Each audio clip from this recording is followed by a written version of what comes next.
Hello, everyone, and welcome to our final episode of the Sunday Shot for 2025. Thank you for joining us today and for all of the episodes you've joined us for across the year. As ever, well, not as ever, because sometimes he's off and we're joined by the beautiful Joel Jenkins, but today we have back with us Dave Milner.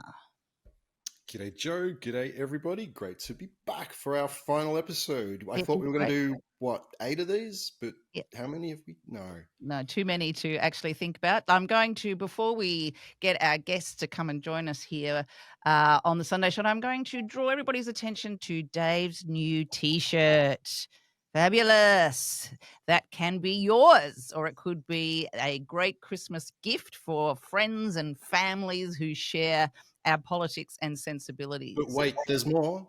Wait, there's Look more. at this. Look at this fancy tote designed by Okay. Fiona Katauskas, the excellent cartoonist that I've been teaming up with to cover Palestine recently. It's a good size. You can put records in it if you're that way inclined. If you're a hipster from Melbourne, like lots of us are.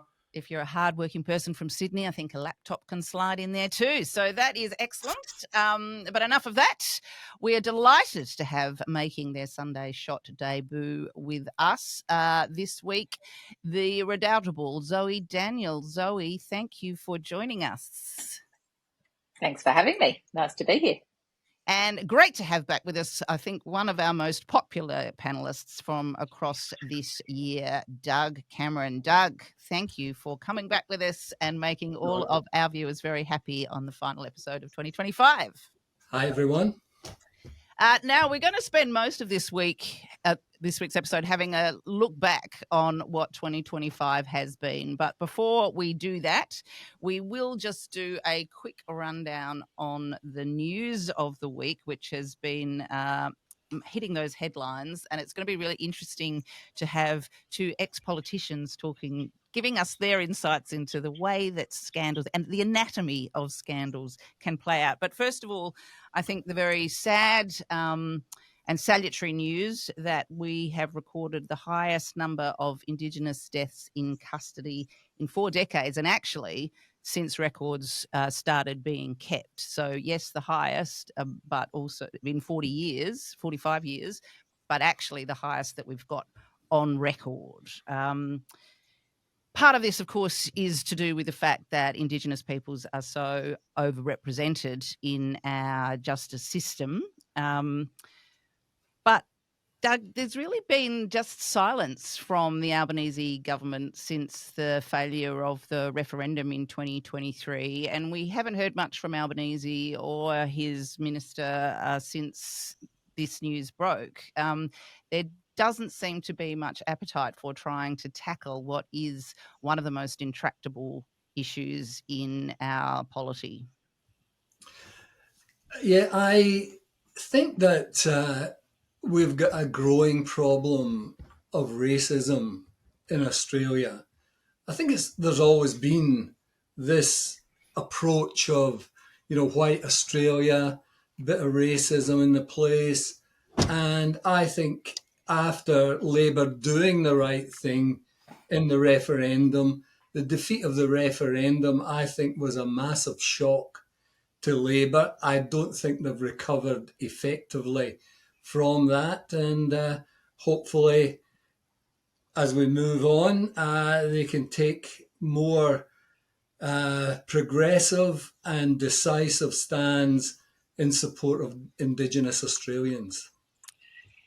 Because though it does seem that things aren't going to get better if the federal government allows the states and territories to continue their rush to imprison more Indigenous young people, which seems to be with the election of the Christodoulou government this year, the change of government in the Northern Territory, and just perhaps worst of all in your home state, the very week that the treaty was being finalised in the state parliament, they moved to reduce the age of criminal responsibility and also to boost the kinds of sentences that could be levied on kids.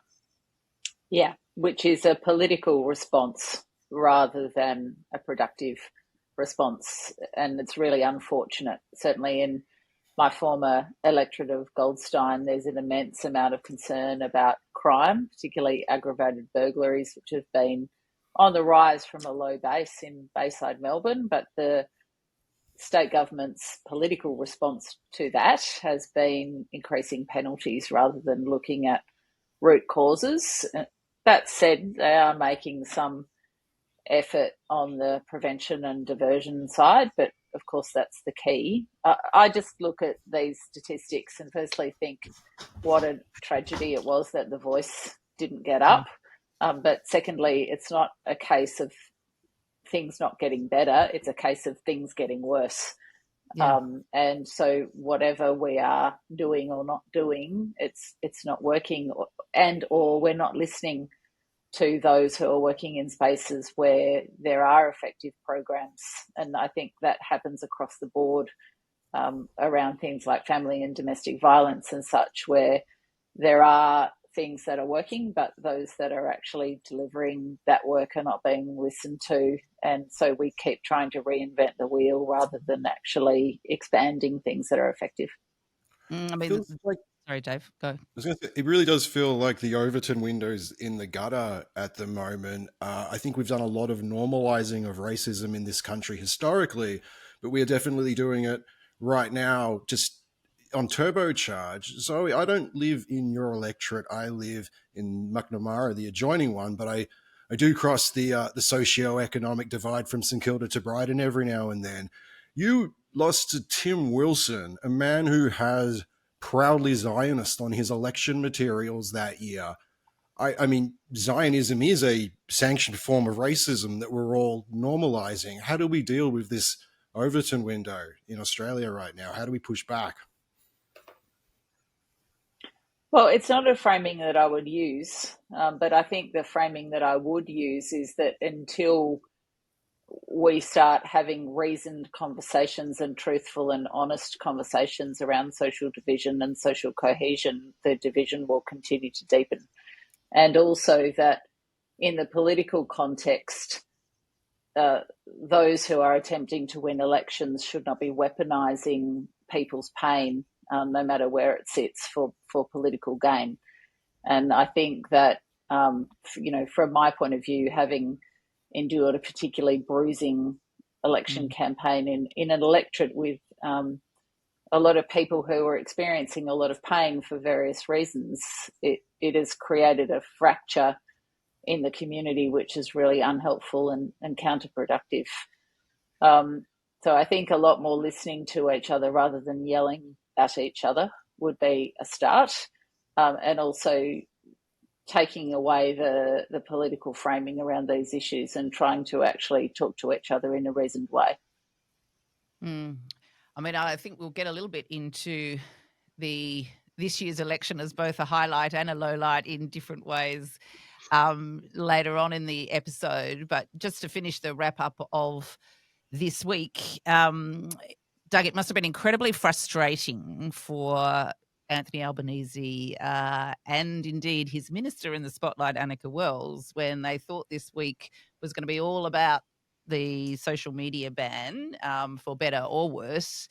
And there has been another one of these perennial scandals about politicians' entitlements that seem to come up periodically or cyclically almost.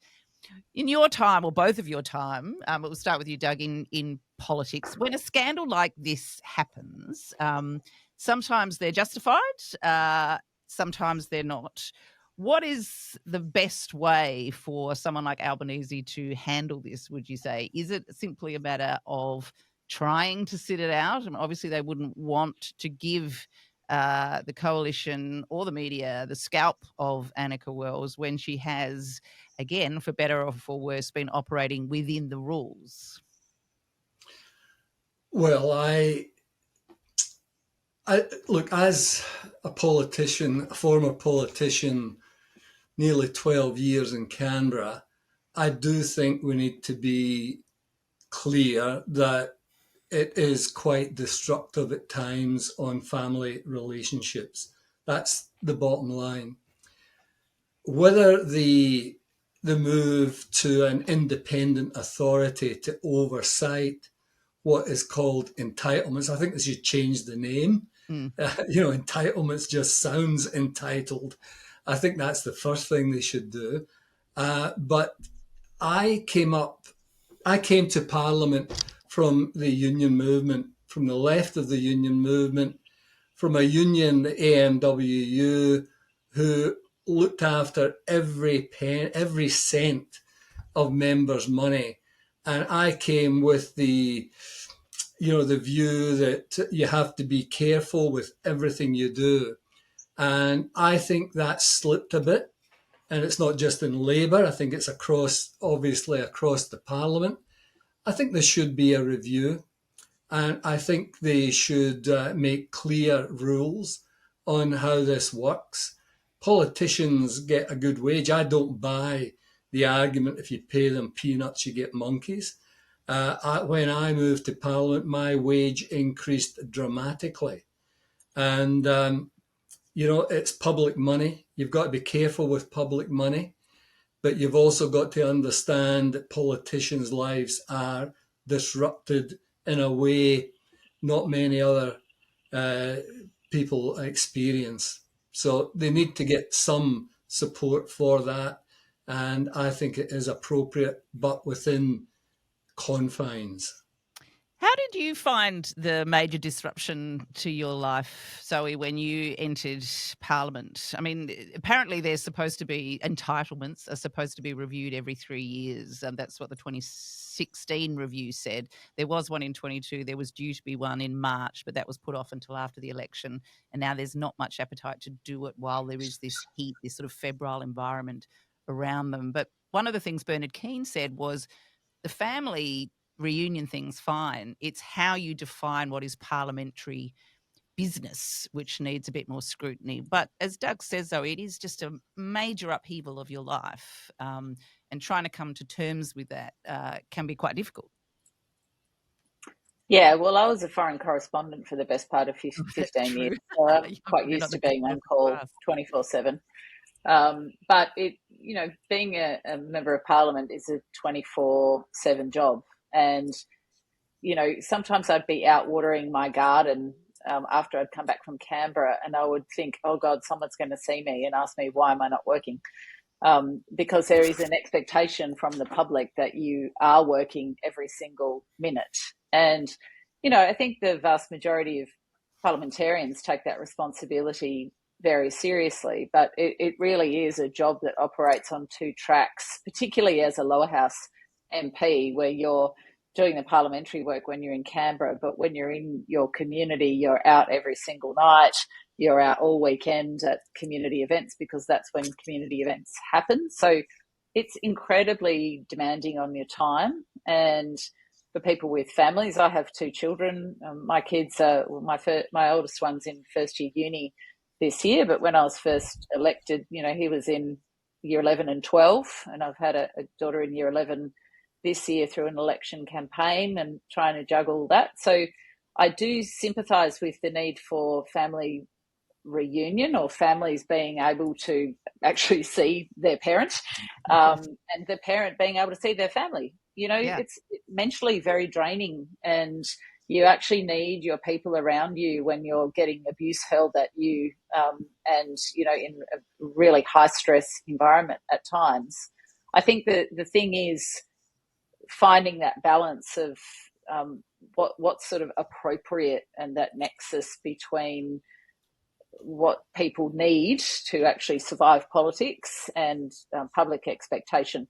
I would say that, a lot of members of the public think that MPs should catch the bus and not get any entitlements at all, and sort of do it voluntarily. So sometimes the pub test is a little bit off kilter. And you've got to find a way through that to enable people with families to participate, because otherwise you're going to end up with a very narrow group of people making all the decisions. Yeah. Can I just say, I don't think Albo should go anywhere near taking any action against Annika Wells. She's obviously a hard-working minister. And I also think that the coalition need to be very careful about continuing to push this, because under every rock, there's always something crawling around. And I just think it's better if they say, we'll do a review, we'll make some tight rules for how this works. I was fortunate. I lived in New South Wales. I could drive to Canberra when I was there. But the Senate is even worse for people because you're not even in your own electorate. You're travelling all over the country with the system of inquiries, which is fine. It's the best system, but we really need to understand that this is a tough job. We need to give people a bit of a fair go. And simply News Limited running this as an attack on Labour, the Liberals joining in, very dangerous for both of them, I think. It does seem to be more media-led at the moment, Dave. Yeah. I guess my take on this is that, yes, the human needs do need to be catered for if we want these people to function properly. But if they get their human needs met, could they actually function properly? Because I'm not really saying that. The real problem is that we're actually creating a different class.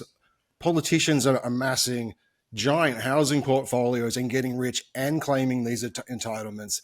And they're not really representing the people that are being squeezed. That's like my utopian solution is you tie MP wages to the average wage, and then they're incentivized to raise everyone's wage. But, utopian crackpot on the internet here. Yeah, it did always seem to be pretty extraordinary that politicians were allowed to claim travel allowance, like accommodation allowance, to pay off mortgages of investment properties that they'd bought in Canberra. That one did seem... That's grotesque. That is utterly grotesque. So, when I was working in senior executive positions in the arts industry, we would get things reimbursed. Like you gave a receipt and you got the money back for money you had actually outlaid as opposed to a deemed amount. That one hopefully won't roll on for too much. Sorry, Dave, did you have... Look, I did purchase a unit when I was in Canberra. It was the best thing I ever did in Canberra. It gave us a base. My wife would come with me. It gave stability. I just think, this argument that it's this massive investment portfolio is a bit over the top. Some people have got big investment portfolios, and it's not just because they're in Canberra half your life. And I would rather do what I did, and I was advised to do it, to purchase a place that you could make your own, at least when you went back from, 15, 18 hours in Canberra in Parliament, you had somewhere to rest your head that was comfortable, not some hotel. So I'm a bit wary about this, tagging this as an investment issue. I'm not talking about people that have a primary residence in Canberra and a primary residence where they come from. I'm talking about the people that have, 5 of these things, and it's not a small number of people in that parliament. Yeah. No, there is. And get rid of negative gearing and capital gains tax. That might help. Amen, Doug. I absolutely agree with that. So, look, let's turn to 2025 and what that has been.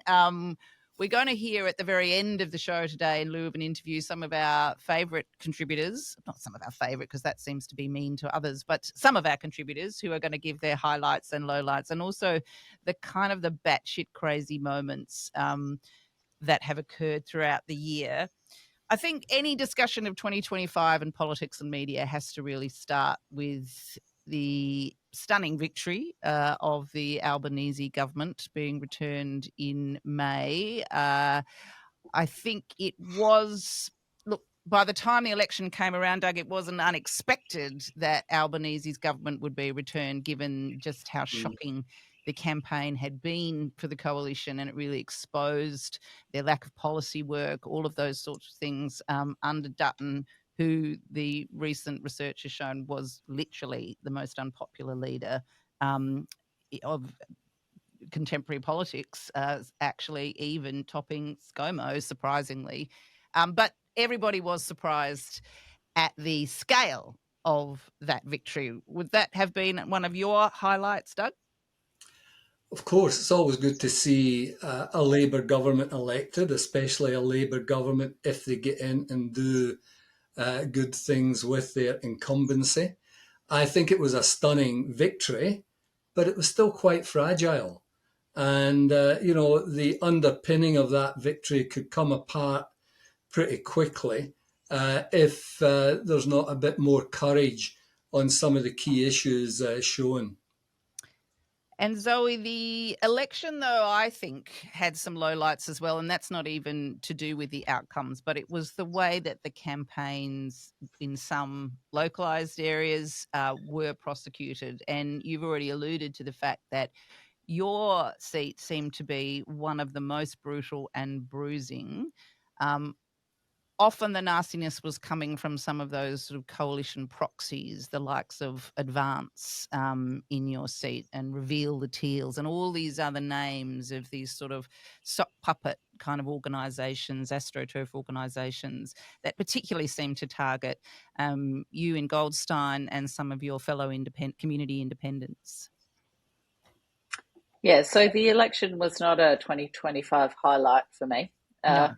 And I don't think Labor winning that many seats is good for the country either. And it's also, as Doug has said, it's skin deep because their vote is slipping as people kind of go, who the hell am I supposed to vote for? Because no one that's on the ticket is doing what I want them to do. Goldstein didn't seem to be the centre of the toxic situation. It was the centre. Our evidence and our post-election research shows that roughly $2.5 million was spent in Goldstein by 5 third-party groups, all on the Conservative side. So Advance, Australians for Prosperity, Better Australia, Reveal the Teals and Repeal the Teals, so Teals Revealed and Repeal the Teals. Much of it was very personal against me, and certainly the attack advertising in Goldstein and the behaviour in Goldstein was far worse than any other seat in the country. We've done this analysis and I've seen the data, so that is a fact. And unfortunately, it's the leading edge of a big change, I think, that will happen, particularly in the context of the so-called euphemistically named donation reforms that are coming, where you'll see increasing numbers of these proxy groups trying to influence elections or having to try to influence elections because individual candidates will be limited in what they can spend in their seats. So I see it as a bit of a testing ground for what we might see increasingly in federal elections particularly. It's very unfortunate. Did you get any sense of whether there was actual coordination going on between these organisations, or were they all just piling in with a kind of shared sort of pernicious objective? It's a good question. I mean, look, I think there's some crossover around the industries that fund these kinds of organisations. Fossil fuel sector is one. And we know that there was direct overlap between the Liberal Party's volunteers and some of these organisations because we actually saw people swapping T-shirts outside booths and things like that. So there was a very direct connection in that sense. Were they working together? Not sure. Mm. And obviously your opponent, and sadly now the incumbent member for Goldstein, hopefully only temporarily, Tim Wilson never really condemned any of the most egregious of their activities, even when it was clearly very confronting, distressing, if not traumatising for some of the volunteers who were working on the booths and in the seat. Has he ever said anything that would suggest that he thinks that things got a little bit out of control? He has not. And indeed, the Liberal Party's commentary during the campaign was to try to flip it back onto me in the way that they responded to things that were happening. So, for example, when I was doxed, the response from the Liberal Party was to suggest that I was using the fact that I was doxed for political purposes, having had my car photographed and published on the internet and having been followed home and all sorts of other things that happened. My son, actually, who's now 18, testified before the Joint Standing Committee on Electoral Matters, and it was something that I was a little bit nervous or unsure about whether he should do that, but he really wanted to say, sort of on behalf of families, that he feels that there should be a code of conduct for candidates, that they should have to call out that kind of behaviour, that the standard that you walk past is the standard that you accept, and that it overflows onto families as well as the candidate themselves, in the sense that my son was also followed and tailgated and such when he was driving around the electorate on his P plates, only 5 months after he'd got his licence. So, if you let this stuff go, it enables it. Zoe, who was following your son when he was driving around? Someone. You don't know. Yeah. Someone associated with these organisations. Yeah. But also, a lot of the volunteers who also testified before the committee were, subject to various forms of abuse and were made to feel really vulnerable.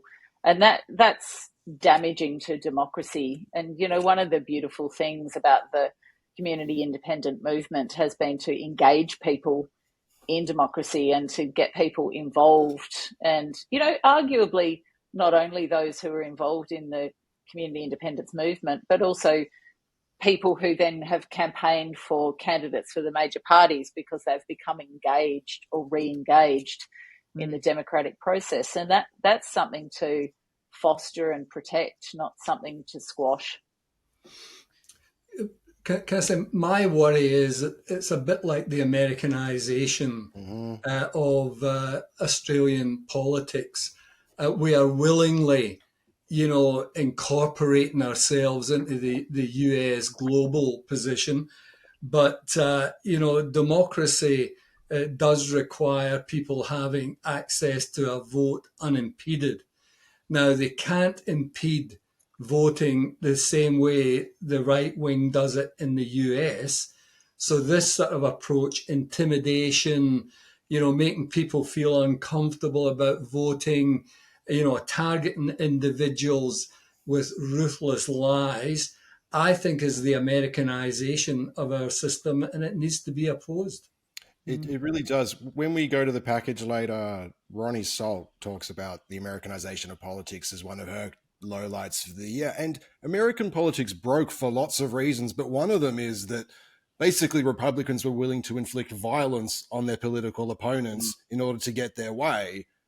It's a trajectory. We're not quite there yet, but it is a trajectory, and someone does need to stand firm and hold the tide against this. And I'm not seeing that sort of leadership from anybody. Well, maybe at the next election, Zoe can knock off that guy that's in there now. That would be the best thing. Well, I think that's what we're all hoping. It might be too early for you to say, Zoe, if you're thinking of another tilt. My standard answer is probably, maybe, probably. Yeah. Well, I think that's a tactical as much as a strategic answer 2.5 years out from the next election. Yeah, look, I think that's completely reasonable. But I think we all thought that if there was anything that Tim Wilson returning to Parliament would do, it would remind everybody of why he was turfed out in the first place. So we'll watch that space. Perhaps turning to some policy questions of 2025. Look, I think it's probably we're all going to be in violent agreement about some of the areas where there hasn't been the courage that we hoped for from a re-elected Albanese government. I mean, there is now, they're well on the way of entrenching themselves or certainly giving themselves a legitimacy that I think Labor is always seeking for. And Sean Kelly writes about that quite eloquently in his latest quarterly essay. So you'd have to hope, Doug, that as we come into year 2 of a second term Labor government, that now is the time they're going to seize the mettle on some of those key issues. Well, I hope so. I mean, some of the issues that some in Labour think give them legitimacy is AUKUS on defence. Absolute appalling approach from a Labour government. I just, I just don't understand it. And for, Marles to get up and talk about, shared values with the US, I couldn't want less shared values from the US. I mean, it's a terrible society. And, it's just not something we should be in their support. So I reckon get rid of AUKUS, do something on housing. I think there should be a national housing commission, and the federal government should take over housing. If people want to get in a failed market, that's up to them. But there are many young people will never be able to even get into that market. So my view is there has to be an alternative. And the alternative can't be individuals using the market to increase their own wealth at the expense of renters. So the Housing Commission, a federal housing commission, building modern, cheap to run housing, easy to cool, easy to heat in the winter. That's the sort of approach I think a progressive Labour government should be looking at.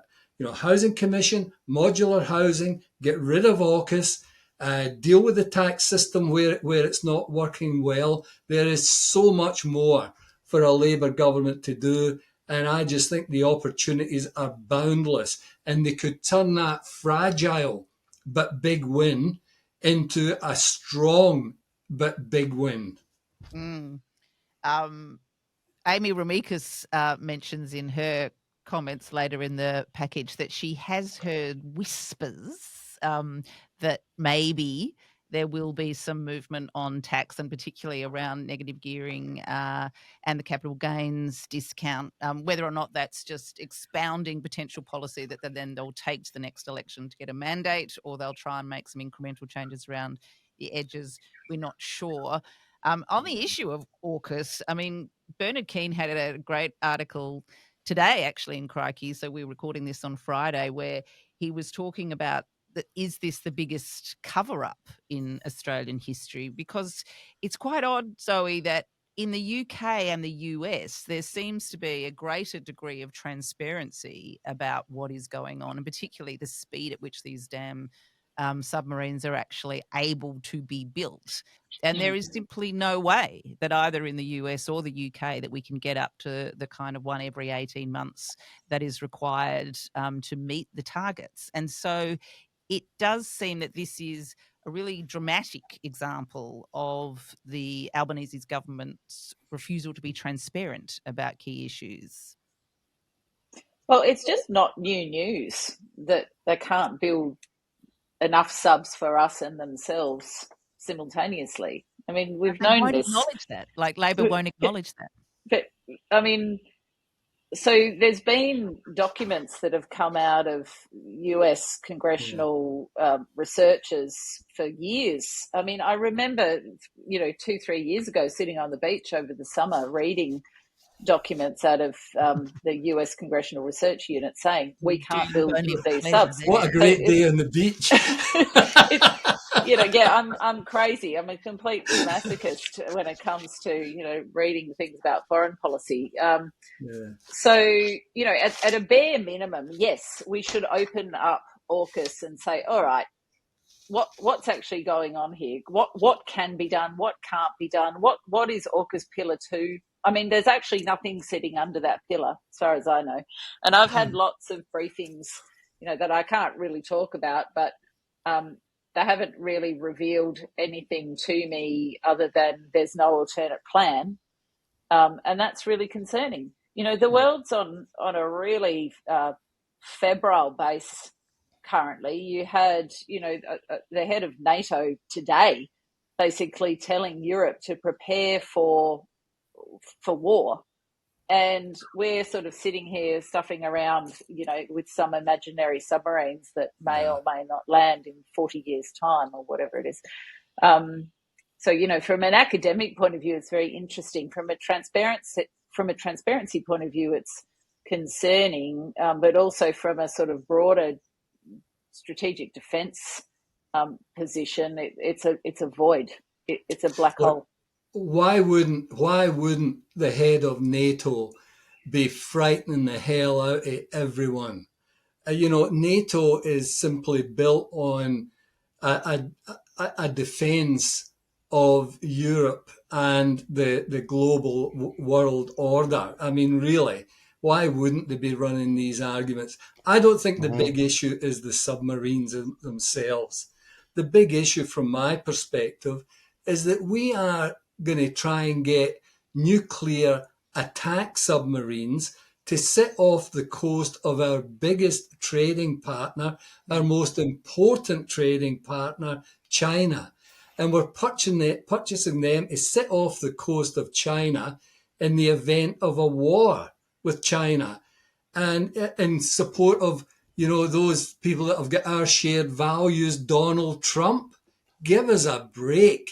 I mean, we really need to deal with this. And I think AUKUS is an absolute disgrace. They've formed a committee, a joint committee. The Greens are not allowed on it. The Independents are not allowed on it. And it's going to be simply a committee to cover over the problems of AUKUS. And, why, in the name of sanity, would we be gearing up for a war with one of the most powerful nations ever against a decaying America, and be left as a defeated ally in Asia, the Asia Pacific? Why would we do that? It makes no sense.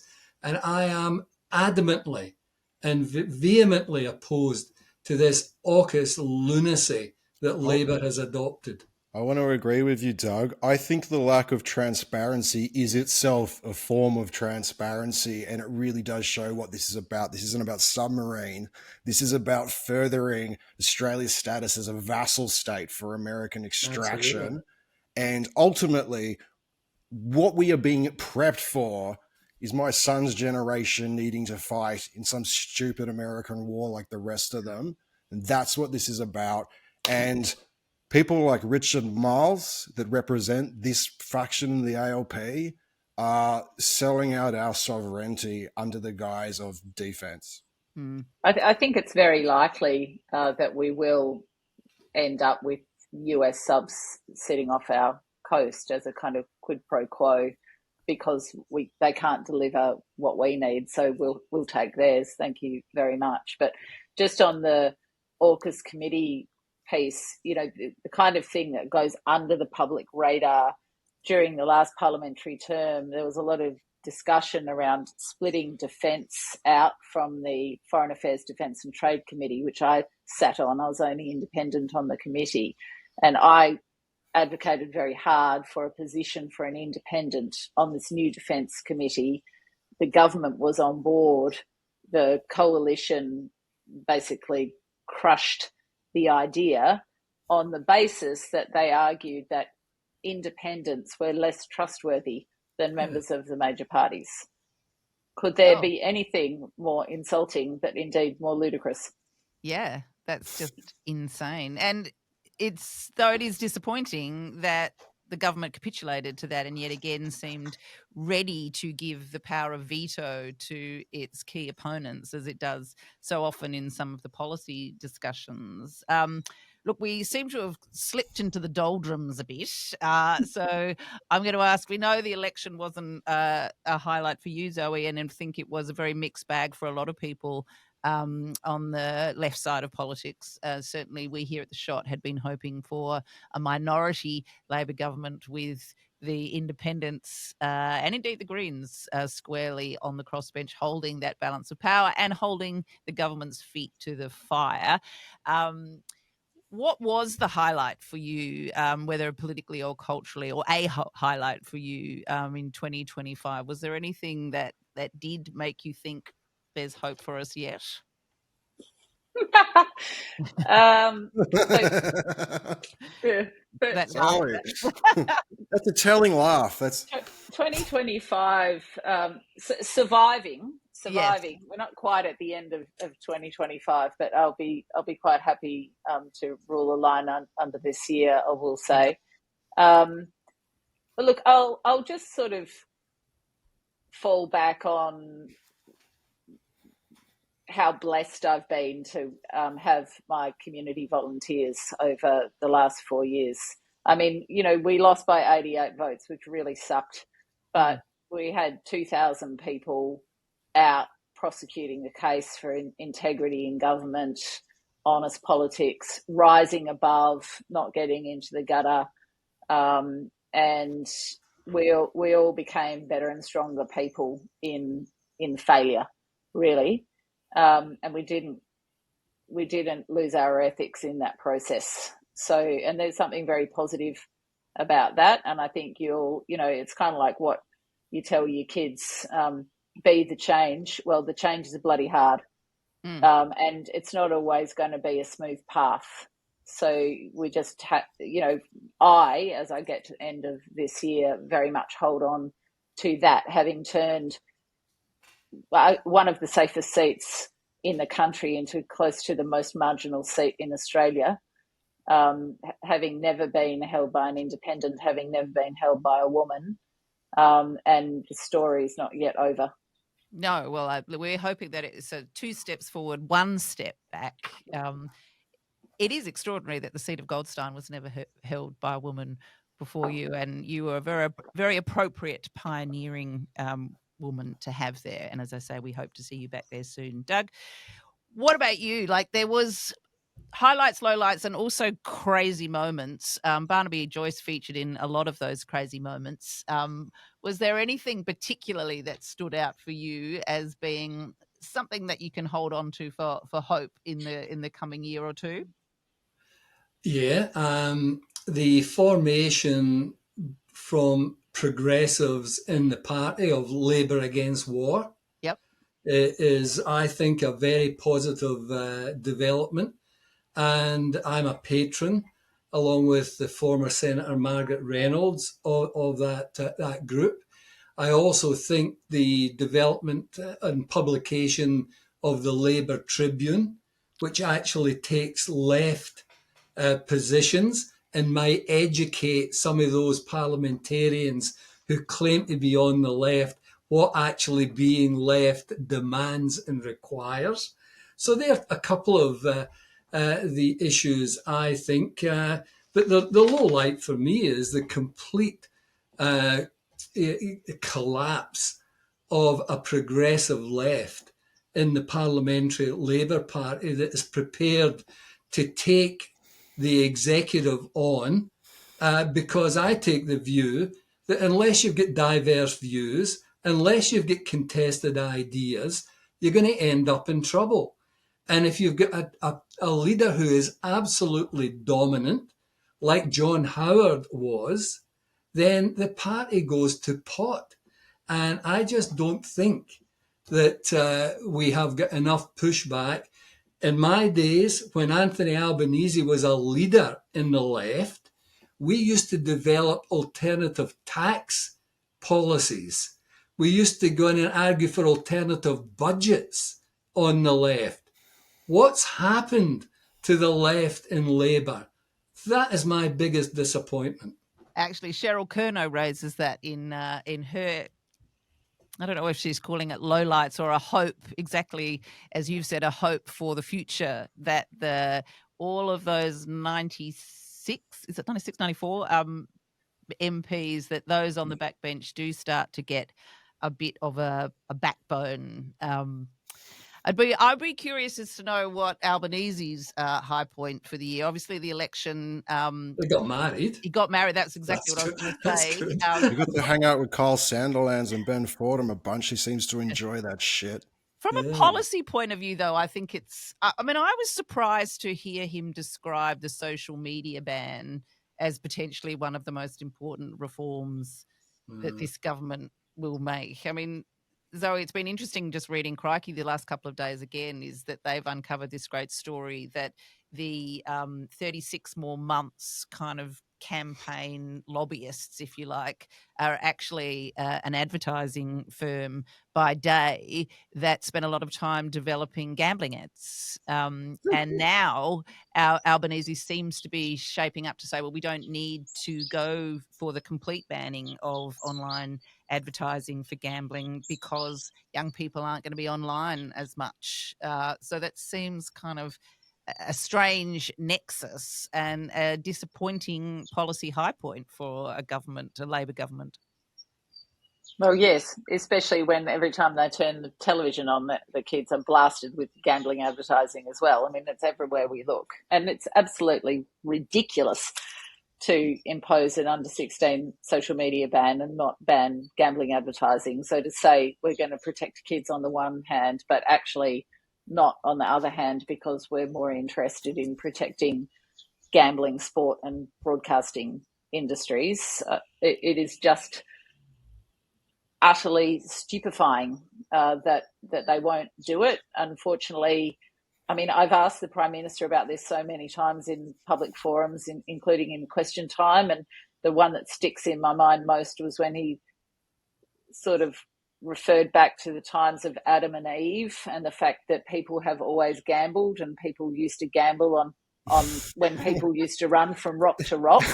So, and there were members of the press in the gallery texting me saying, "What on earth is he talking about? This I'm is used the to most them bizarre referring back answer." to Gough Whitlam when they want to talk about something that's good. I'm not used to them going back that far. It is just bonkers. And the thing is, I mean, look, I could talk about this all day. This is one of my bugbears, but the infinite pile of evidence that we should ban gambling advertising stacks up very well. 3/4 of Australians want it done, and the roadblock are powerful interests in those three sectors, and they seem to matter more to the government than our kids and our communities. And I think that's absolutely outrageous, given the massive social harm that is being caused by the normalisation of gambling and the fact that the biggest growing group of problem gamblers is young men aged 18 to 24,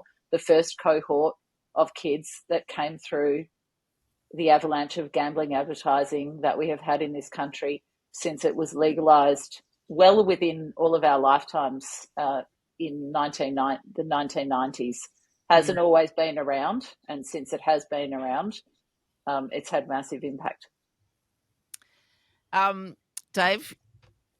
What are your highlights and lowlights, Joe? Haven't heard Mine? Either of us, yeah. Both of us. What do you think? Oh, look, I think I've had there are too many lowlights to run through from a kind of a policy point of view. I think, look, a highlight for me, Dave, has been that we've just managed to keep this damn thing going for for episode after episode, week after How week. did that happen? And that is, we thank you, our viewers, for all of that. We are coming to the end of our final episode for the year. I am going to ask Dave if you have any highlights or lowlights you would like to mention, and then we're going to go for a top tip for 26 before we hand over to our fabulous contributors.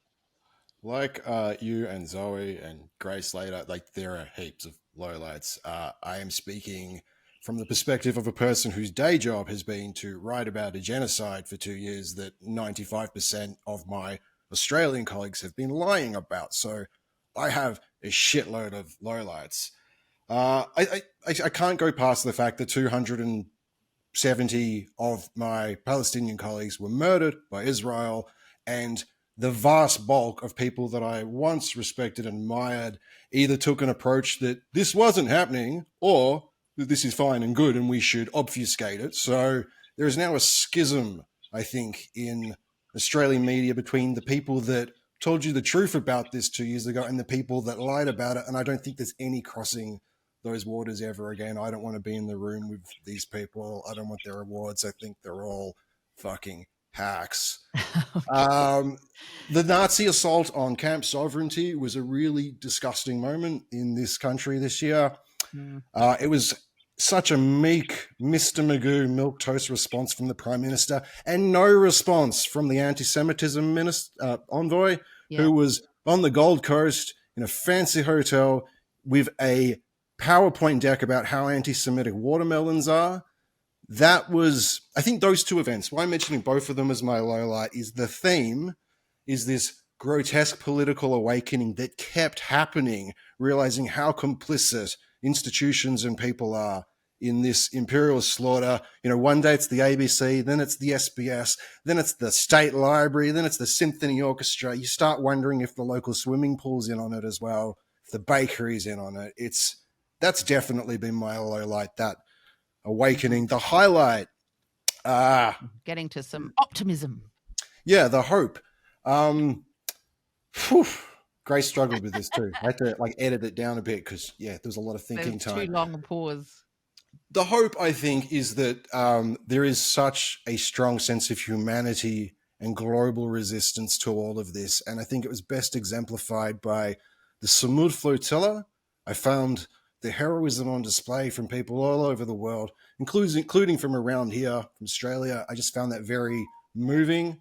And the Italian general strike, I think that was such a powerful moment that shouldn't be understated, because that actually led to this narrative pivot, this ceasefire pivot that the West has gone with. That was a display of true working class human power, stopping the machine, and that's what they are afraid of seeing. So more of that. That was a definite highlight and pretty grim year. I think more broadly, demonstrating that people taking action can have an impact, and whether that is through 100,000 people going over the Harbour Bridge, or indeed in more direct political ways, engaging with the community independence movement, people who'd never been involved in politics before, and seeing, fruit for their labour. Well, before we go, our top tip, as normal, but this time we're going to just writ large, anything coming up in 2026, Zoe, that you're particularly keeping an eye on, you'd like to highlight, or that you hope is going to happen? Look, I think as on a policy front, I think as Doug's alluded to see some tax reform, to see the government show some bravery in the tax space would be welcome. And to go back to gambling, to see the Prime Minister lean into his power and his mandate to do what the community wants on gambling are the two main policy spaces that I'm keeping front of mind. Yeah, I mean, it would be great to see Labor just take on those vested interests where the community is actually out in front of our politicians, which is, not unusual in some ways. Doug, for you, anything coming up in 2026 that you're particularly excited or exercised about you'd like to bring to our attention? Not so much excited, but exercised. The National Conference of the Labour Party in the middle of the year. I'm working with Labour Against War, a number of community groups, peace groups, and activists to try and put together the funding for a public inquiry into AUKUS. Oh, fantastic. There is not going to be a parliamentary inquiry. There is not going to be parliamentary transparency on AUKUS. So the public need to take it into their own hands. And I'm looking for anyone that could give us some financial support to get a publicly funded people's inquiry into AUKUS up and running next year. Oh, well, there you go. There you go. And last thing, we should not forget to mention global warming. It hasn't gone away. No. It's getting worse. No, there's some of our contributors coming up next, particularly Ketan Joshi, our resident shot expert on all things climate. He gets down in the weeds on that a bit. Well, look, we have come to the end of this section of the show.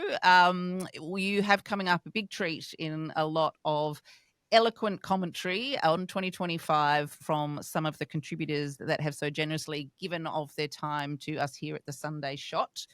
We thank them. We thank Zoe and Doug for coming on as panelists for this episode.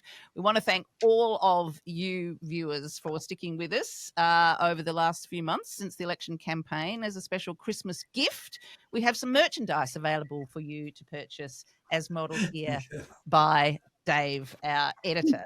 And bags, T-shirts, a lot. White T-shirts and women's sizes too. Yeah, we've got women's, we've got men's, we've got unisex, we've got the lot. So do stick around and watch the next half an hour or so of our fabulous panelists from across the year. But for now, we'd like to wish you all a fantastic break. Enjoy some time on the beach, hopefully not reading documents about AUKUS as Zoe has modelled for you. Have that break, and we look forward to catching up with you again in the new year. Thank you, everybody. Thanks, Much guys. appreciated. Thank you. Ronni, what is your low light of 2025? The continual Americanization of Australian society, Australian culture, but alarmingly so Australian politics, and the focus of our media on American politics and American society too. The infiltration of the United States into Australia in terms of war games and nuclear submarine bases and all of our money going over there and so on. What about a highlight, Ronni? Just unspoken heroes, everyday people, people like yourself, Dave, I suppose, but people fighting back in small and large ways, and people wanting the best thing. I use as probably a reference point something along the lines, and there's millions of examples all across Australia of good people doing great things and wanting the world to be a better place. It always gives me hope. But the example is the March for Humanity across the Sydney Harbour Bridge, and how the people who organised that didn't give up, but also the people who attended, which was well in excess of 100,000. And if the march had not been in the courts and a little bit will they, won't they, I suspect that march probably would have had twice the number of people. You had a shift in Australian thinking that, and I'm saying this, I'm quoting the Herald Sun here, it wasn't a bunch of purple-haired radicals jumping up and down on a bridge in Melbourne. Anything batshit insane that you just want to add to the record that was just too fucking weird to comprehend? Barnaby's meat getting pricked by Pauline Hanson's fork. Barnaby's just a headline hunter. That's all he is. He's an attention whore, as is Pauline Hanson.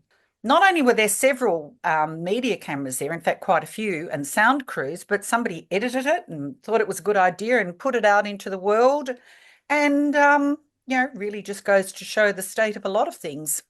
The state of our media, the state of politics, and what people want of it. It's my old saying, there's a big difference in what's in the public interest and what the public are interested in. Highlight. It would have to be Colombia at COP30. Colombia is not a rich country, and they're sitting on a very large amount of fossil fuels, and they're deciding to phase it out. And that's even though there are a few other countries that are saying they're going to stop new fossil fuel extraction, none of them are in Colombia's position. And they stood up at COP30 to try and fight for their rights as one of the countries that's being an actual leader on this. And I think that's really good and worth noting. And it was surprisingly good at COP30. Low light would have to be a bunch of renewable energy and climate groups, not all of them. And, admittedly, this isn't massive across the world, but seeing them lean into fascist arguments or right-wing arguments, and some of them even supporting fossil fuels, it's sort of like a way of, getting with the times where right-wing is ascendant, but I think that's really horrible. And I hope to see way less of it. It was a real bummer. Batshit moment, I think it would have to be Sam Altman proposing to build a Dyson sphere, which is basically a giant set of solar panels that are wrapped around a star, in our case, the sun, to power data centers in space. It sounds absurd, but the fact that it didn't immediately cause a massive drop in OpenAI's share price, there were no consequences for him, I think is representative of the time that we're in. And I really hope that consequences come back for saying ridiculous stuff. Finally, 2026 expectations. I think that there will be a huge correction. I think that things will actually start going back in the right direction. I really hope so. And if that's something that happens, then I'll be pretty happy. I think that a lot of the groups that have been trying to lean into the fascist moment that we're in now will be really embarrassed, and they will be really shocked at what they've done. Joel Jenkins, Mr. Bergen Intelligentsia, what is your lowlight of 2025? The coalescence of AI and tech the tech panopticon kicking in, essentially, with the social media ban just happening, as we speak today, and these AI systems being mainlined into government and bureaucracies around the world, led by the Trump regime. This is feels like a brave new world. And while, these systems have also been tested out in places like Gaza to generate kill lists and things like that, you often wonder how it's going to be for the populations of the collective West in the next decade or so. Joel Jenkins, what is your highlight of 2025? I think it's been a year for resistance, as all the things that we have learned to trust over our lifetimes have failed us. We're looking outside into the independent space a lot more to get things done. And I think the emergence of more independent media, including journalists that had once existed in that legacy infrastructure, seeing a viability to start something in their own space is very encouraging. Anything too cooked to categorize as either a positive or a negative? The throwaway of norms and laws and things like that, like international law, for example, which have for a long time kept us sort of as a good citizen in the League of Nations, and we're sort of throwing away our dependence on international law to help us as a middle power, and I think that's a really devastating thing as we support a Trump's America, which is becoming more and more batshit crazy. We're also abandoning the rational and pragmatic things we've done as a country that have kept us in good stead.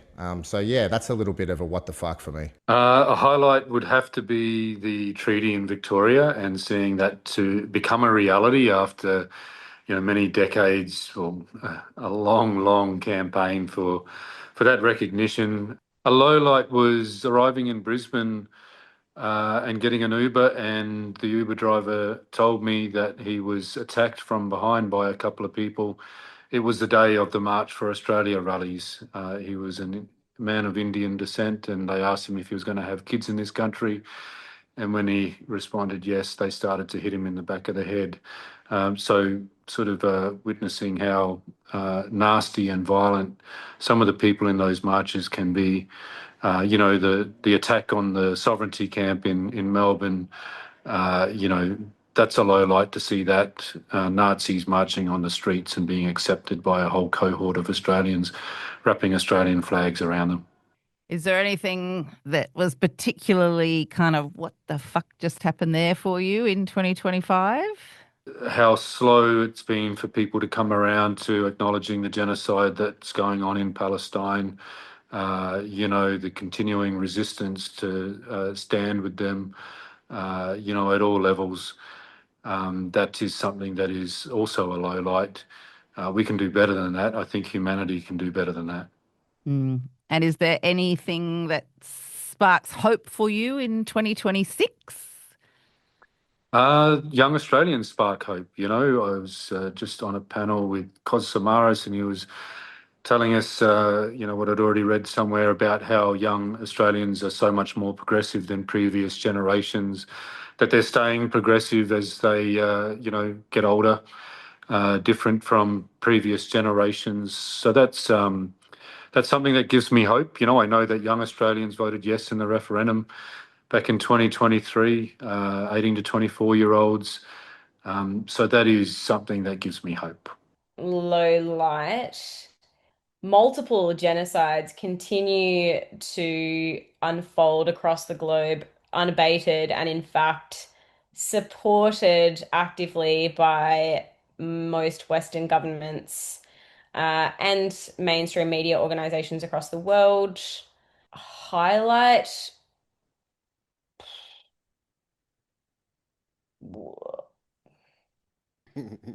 More people are aware of it and incensed by it, and yet because of the rigged game that is essentially, global dictatorship under a major corporate billionaire regime, we can't get much traction stopping them. I might remind you this is meant to be your highlight, Grace. You looped that around. Oh, yeah, damn. Okay, so Highlights, Dave. Did your football Highlight. team win or something? Did my football team win? My football team is St Kilda, Dave. No. Yeah, valid. I am accustomed to disappointment. What grounds me and keeps me moving forward and motivated to move forward is that I am surrounded as you are. I mean, we move in many of the same circles because our values are very aligned.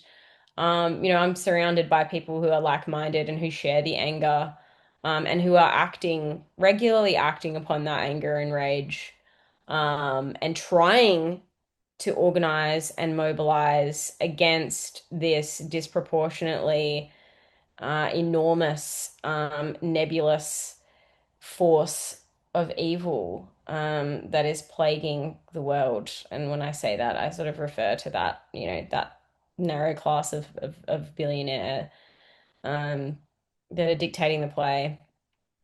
Yep. It's hyper wealthy, genocidal pedophiles that seem to be running the fucking planet.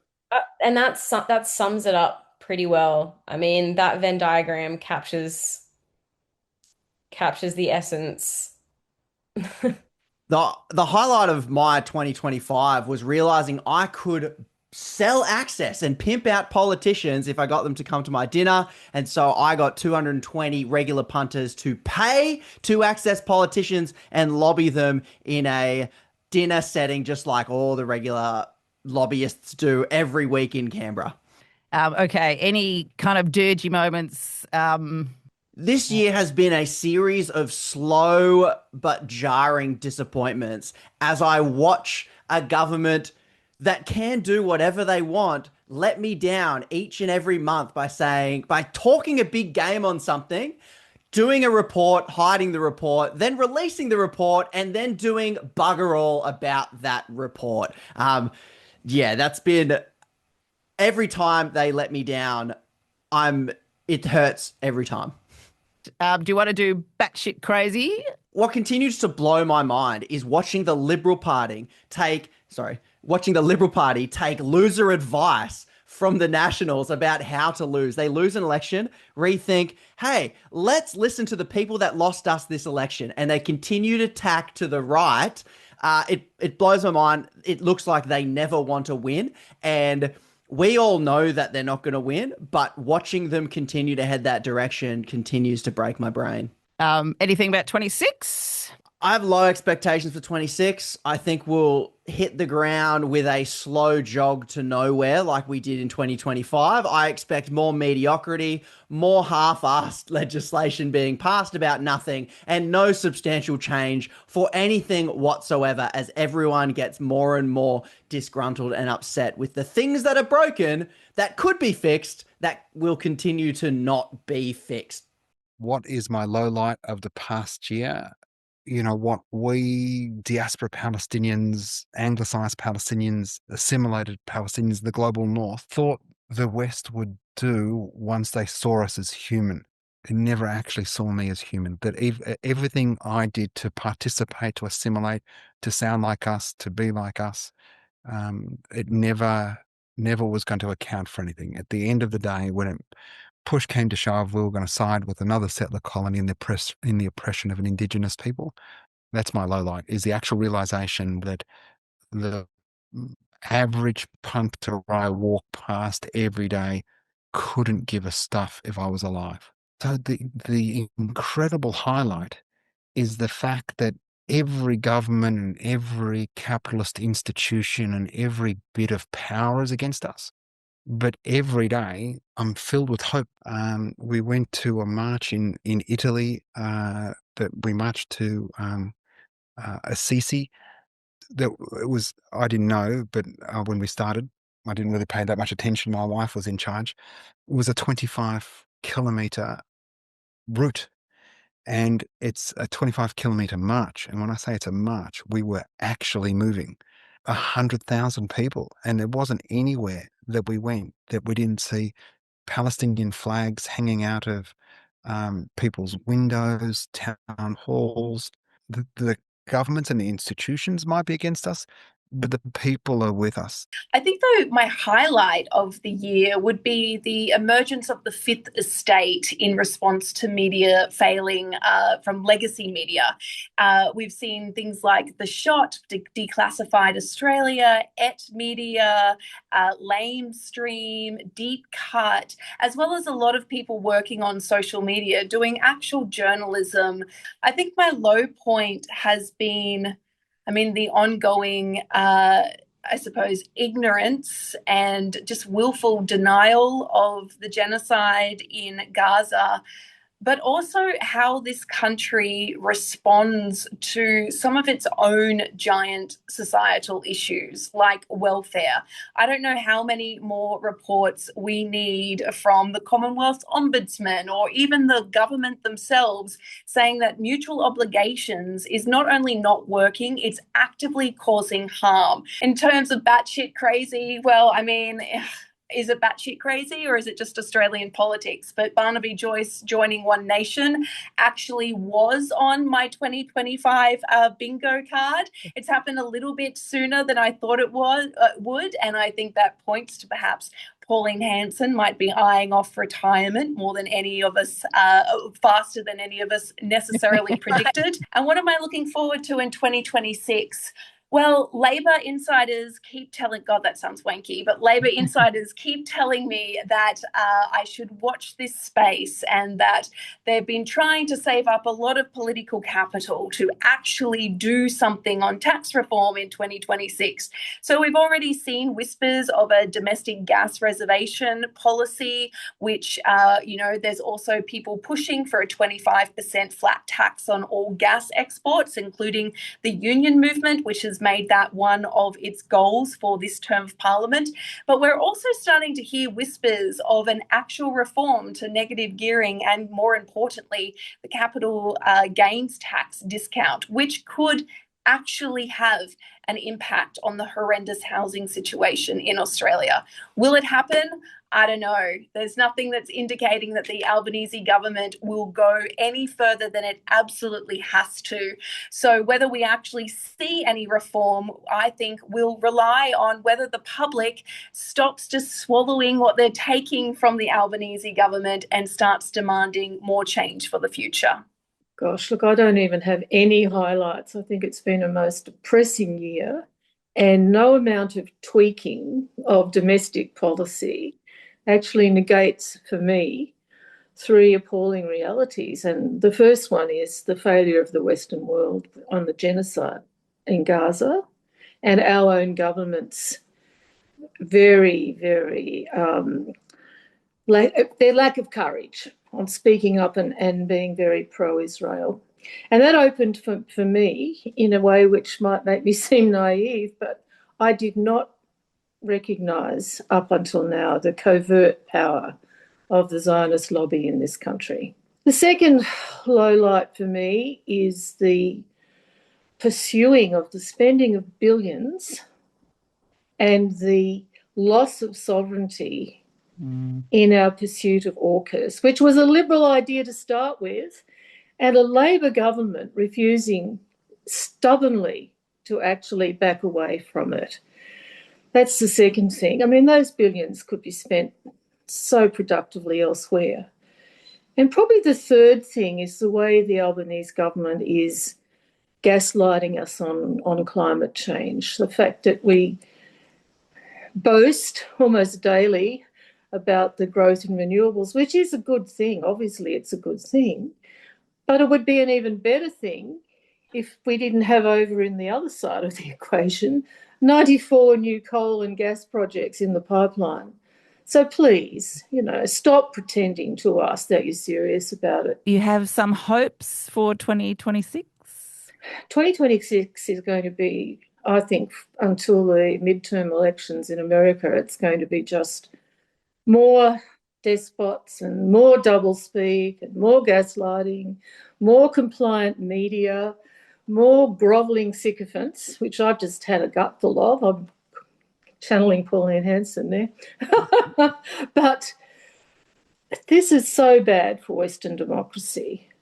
What I would really like to see, but I'm not sure it will ever happen is the Labor caucus of 94 act like a Labor caucus instead of timidly acquiescing to the timidity of their leader, of Albanese. This is not their role. We expect them to be Labor members, not Liberal light or One Nation at the extreme end. So I can't see any Whitlam or Keating in the ranks. And I would think that somebody like Jim Chalmers is just doing the team game. But I would love to anticipate we would see the emergence of proper Labor values.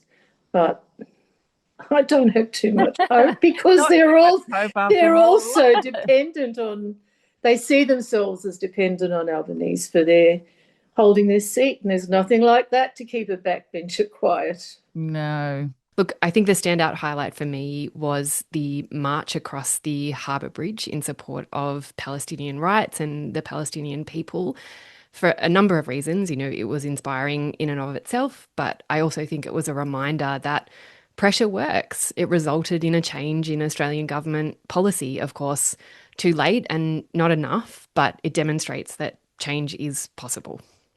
And conversely, your low light or low lights, if you've got lots. There were too many lowlights to choose from. Actually, narrowing them down was really difficult. You know, there's the Elon Musk Nazi salute, the Secretary of General of NATO calling Trump daddy. That was a low light. Trump's meeting with the Saudi leader and his discussions there. But the one that really stands out for me, I think, is Trump and Vice President J.D. Vance's meeting with Volodymyr Zelensky and the attempted ritual humiliation of a US ally that was, in fact, I think, a humiliation of the United States. You know, it captures so much about the Trump administration, how easy Trump is to manipulate, how much of it is about symbolism, and how little care there is for anybody, you know, who's not Trump. Gosh. It's terrible, actually, when you look back on all these things, isn't it? Yeah. Can I also add another low light? Is that okay? Yeah, please. A real low light for me was the selfie that the Australian Prime Minister Anthony Albanese took with Donald Trump. I still cannot figure out the logic behind doing that, and I think that that is a photo that is going to haunt the Australian Prime Minister for a long time to come. Now, I was going to add a caveat that the batshit crazy moment couldn't include Barnaby Joyce because that would be too obvious. No, but I'm not mine, actually. It's open slather on your batshit crazy moments. I mean, again, you know, watching the Trump administration closely, it's been a batshit crazy year. We live in a batshit crazy world, I think. But one that stood out to me was Stephen Miller at Charlie Kirk's funeral. He gave this insane, incendiary speech in that very Stephen Miller way where, like, he's such a wiener, but he's also so terrifying. And the language in that, I think, highlighted so much the white supremacist violence of the Trump administration, where, you know, he's talking about saving the West and civilization and telling people they have no idea the dragon they have awakened. I think it was a real window into the violence and the violent ideology that drives the Trump administration. And in all of this, is there any hope for 2026 that you've got your eye on? There's always hope, Joe. There always has to be hope, because what else is there? I think, you know, when I was trying to think about highlights of the year, one of the ones that came to mind was actually Anthony Albanese's election night speech, where he talked about Australian values, and he talked about them in a generous, open way that was really refreshing. That hasn't been followed up by any concrete action, but my hope is that that's still there and that the government can be encouraged, you know, in view of what the Trump administration is doing, that is so egregious and so cruel, that is still there and that it has support amongst the Australian community. I would have to say that the highlight was when Peter Dutton lost his seat at the 2025 federal election. I can remember exactly where I was because I was at my best friend's wedding and I was doing my best not to check results constantly. And I can still remember seeing that result come in, maybe through a Six News graphic, and just running around the dance floor showing people. So your low light for 2025. A little bit specific and in the weeds, but my low light is when Labor decided to water down its superannuation tax concession changes. And these were changes that they had put forward a couple of years ago now. They ran at the election on it. They said, we're not going to do it until we've run it at election. They were rewarded handsomely at the election. And then in the end, they still decided to back down and really water down those changes. There are some tweaks they've made, such as like a higher threshold where people will be taxed even higher. I think that's 10 million.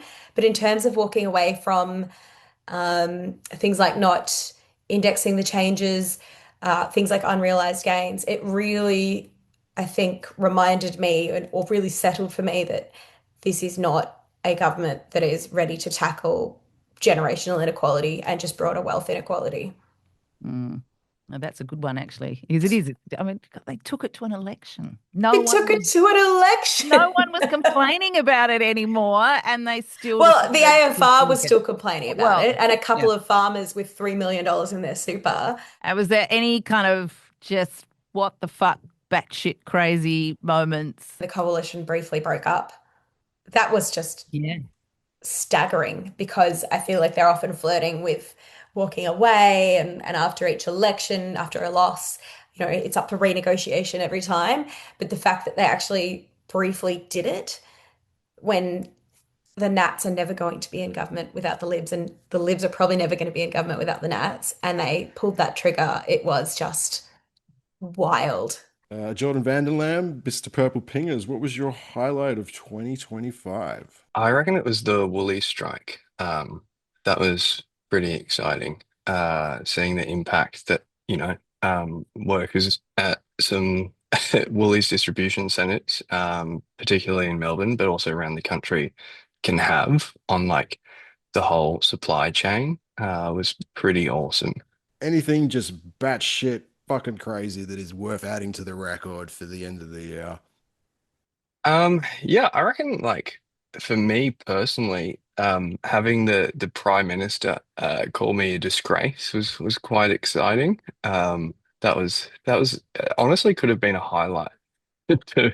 It's a badge of honor, man. Yeah, totally. Yeah, if that guy is calling me a disgrace, I'm doing something right.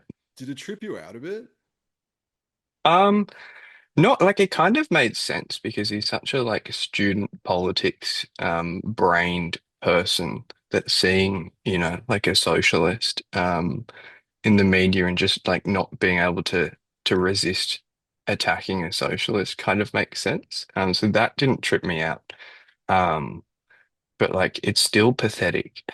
I guess I asked the thing about tripping you out because I don't know if it was this year, it was last year, but Pauline Hanson attacked me and called me racist. And like I had to mull that over in That's therapy for a rich. bit. Yeah, I was just like, the world's upside down. Words don't mean Yeah, anything anymore. What the fuck's going on? totally. Yeah. That's incredible. That's just beautiful. Like, thanks, Pauline.